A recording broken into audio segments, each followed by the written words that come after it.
का स्वामी है, जो नक्षत्र ग्रह के मालिक है, जिसके अधीन ये धरती चलती है और धरती के हर एक जीव चलता है, वही तो मेरा गुरु है।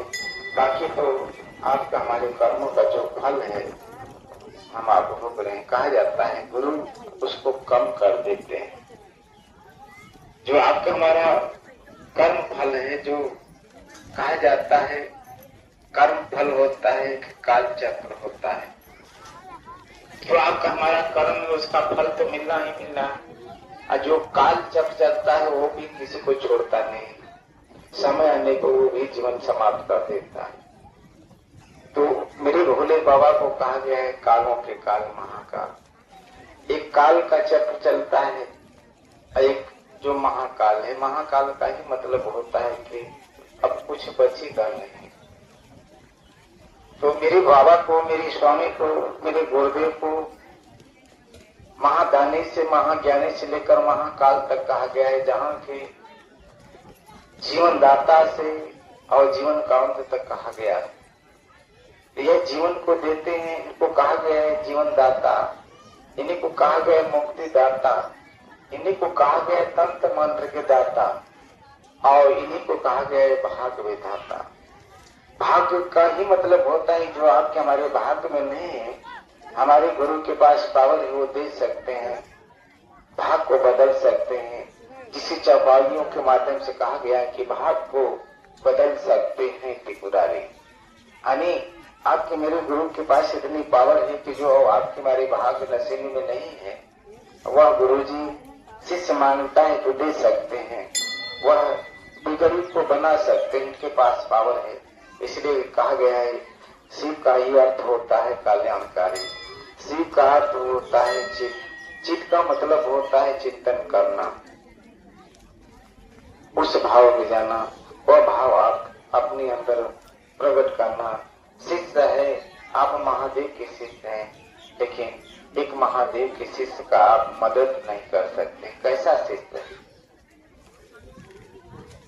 कैसा शिष्य भाई?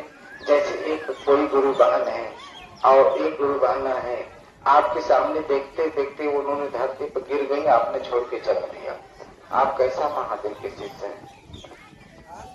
उनको तो कोई दुख है, उन्होंने धरती पर गिर गया, अभी महादेव के शिष्य उनको छोड़ के चल दिया।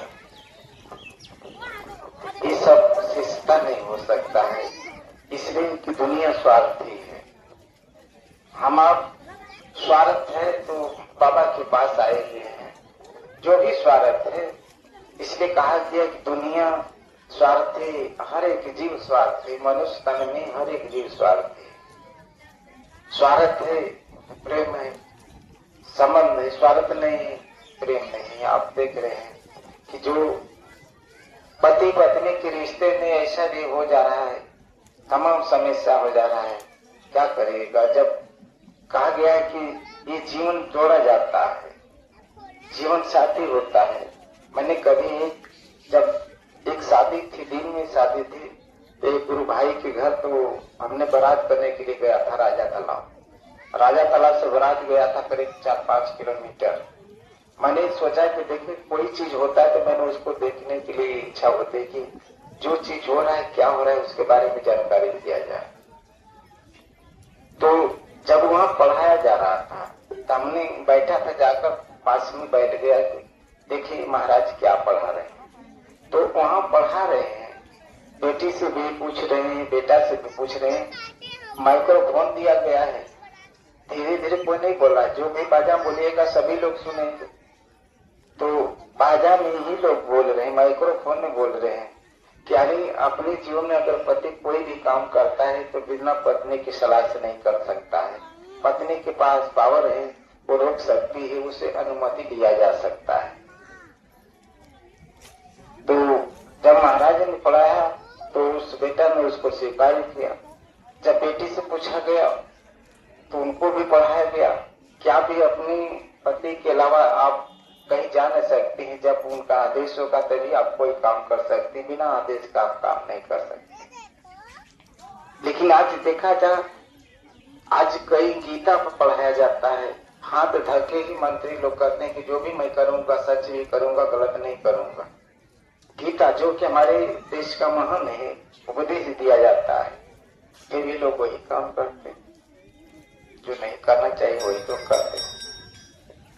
अब बताइए, गीता आप हाथ धर के कसम खा रहे हो, तो मैं जो भी करूंगा सच करूंगा, गलत नहीं करूंगा, लेकिन आप वही काम करते। तो कोई मतलब नहीं कोई चीज का, जैसे इंसान किसी के अंदर भय ही नहीं, डर ही नहीं है। आज हम आप देख रहे हैं मोबाइल से क्या इंसान पढ़ लिख कर क्या करता है, कोई काट के डब्बे में